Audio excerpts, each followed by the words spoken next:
Yeah. Welcome to another episode of the 5-Minute Rant. And the topic today, we're going to deal with credit. But we're going to deal with credit habits. Yeah, we're going to talk about those credit card habits that a lot of people got. Do you got good credit card habits or bad ones? We're going to dive into that. And I'm going to help you be able to decipher why you may have bad credit card habits. And it probably started at the beginning. So we know what? Most people, you start off, you don't have any credit unless you got smart parents that put you on a credit card. And, you know, by the time you 18, by the time you 21, 22, you got some form of credit, you know, based off your parents. Most of us don't have that, right? Most of our parents are in debt. And when they die, we probably owe for them, right? So we're dealing with most people. You start off with that secure credit card, or you start off with that $500 limit, right? So when you got a $500 limit and you max it out, it's easy for you to pay half that limit. That's $250, right? So now you come into the mindset, you like, yo, every month on my credit card, I'm gonna pay $250. You really can't fall too far behind paying $250 a month on a $500 limit credit card, right? Reason being because your limit isn't that high. So every time you pay $250, in all essence, you're splitting your bill in half. You're paying 50% of your max, right? Now, the problem lies when you get into the mentality, you create the habit that you're going to pay $250 a month on this card, but now they don't raise your credit limit. So now you went from $500 to $1,500.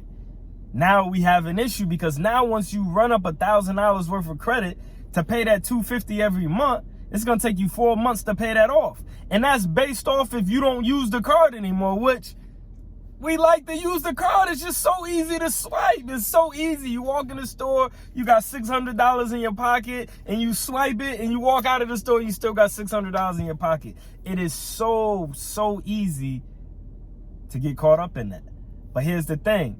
It's all about the mentality of the card holder. You got to have a credit card mentality that's going to create good what? Credit card habits. If you don't have a credit card mentality or credit mentality, if you don't understand debt in these things, you probably going to have bad credit card utilization. Meaning, you're going to put yourself in a bind, and then you're going to be in the point where you had that little $1,500 credit card that you owe, you're accumulating interest, and you're not paying it, and before you know it, not only do you owe the $1,500 that you spent, you also probably gonna owe another $3,000 in interest. And you like, how when my limit was $1,500? The interest don't stop, baby. The interest don't affect your rate. Your limit, part of self, the interest doesn't affect your limit. The only thing that affects your limit is how much you can spend. Your interest can go from here to infinity, right? So now that we understand that it's a mentality, how do we put ourselves in a position to succeed? How do we form a good credit card mentality? I'm gonna tell you what I do. Me personally, any credit card that I got, every bill that I get every month, I strive to pay at least 70% of it. I like to pay it all the way off because I don't like to pay no interest. That's just me. I'm stingy with mine, but I know and understand that the bill credit, you know, you keep your 30%, that 20 to 30% range, it'll build your credit up, you know, because they're making a little bit of money off of you, which is the reason why they extending you credit to begin with in the first place, right?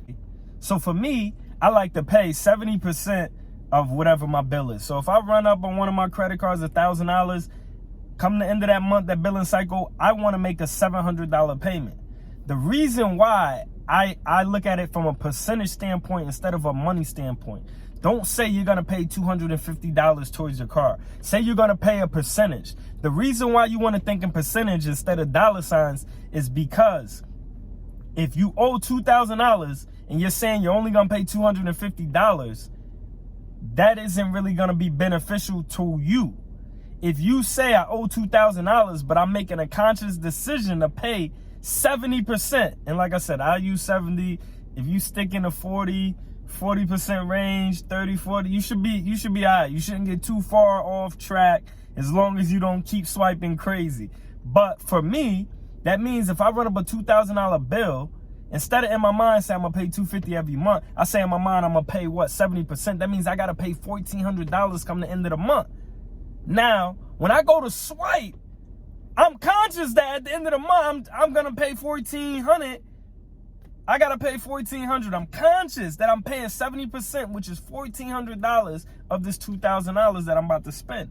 So then I begin to ask myself the question. I say, hey, I start asking myself the question. I'm like, hey,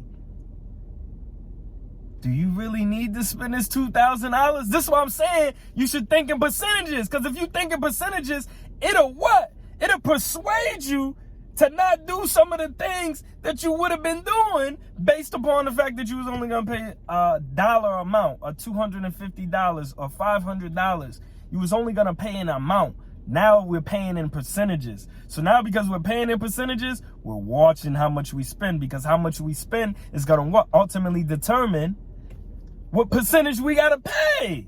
So that's a habit you can have, and I'm gonna leave it right there, and I'm gonna dive back into this probably next week, because I'm gonna start giving credit gems just every week so you can understand credit. There's a whole bunch of stuff that a lot of us don't understand about credit, and I'm gonna share that of what I know with you. And the first thing I share with you is stop thinking of paying your credit card debt off, or any of your debts. Stop thinking about paying your debts off in dollar amounts, and start thinking about paying your debts off in percentages. If you paid them off in percentages, yes, you won't fall too far from the tree. You will be good. You know what I'm saying? You'll have good credit, and you won't get too far off. And that's really what it's about, because we already know. Once you get too far off, you know what I'm saying? And you talk about you owe $15,000, you ain't even got $1,500 in your bank account. You're like, man, they ain't getting paid, you know. So we want to get away from that. How do we get away from that? By having a mind state of saying, hey, we have to register to get these new Jordans or these new Maxes for $220. Yeah, we're gonna pay 40% of that $220. So we know at the end of this month we're gonna have to come off $90. That's cool, because if it costs $220, we come off $90, we only owe $130. You know what I'm saying? We're not that far off. So even if we charge something that's $70 and we build it back up to $200 the next month, when we pay $40 again, right? Now we back down to $120. Like, you're going to stay in a range. You feel what I'm saying? You're going to stay in an affordable range. So that right there was the 5-minute rant. You already know. www.LawddyyClothing.com. Come swipe your credit card. We take credit cards there. Come swipe your joint. Make sure that whatever you order, you're willing to pay a percentage at the end of the month, a percentage, so we can keep that interest rate at minimum. I'm going to touch bases with y'all again, man, about this credit, because I got mad gems for you. Peace.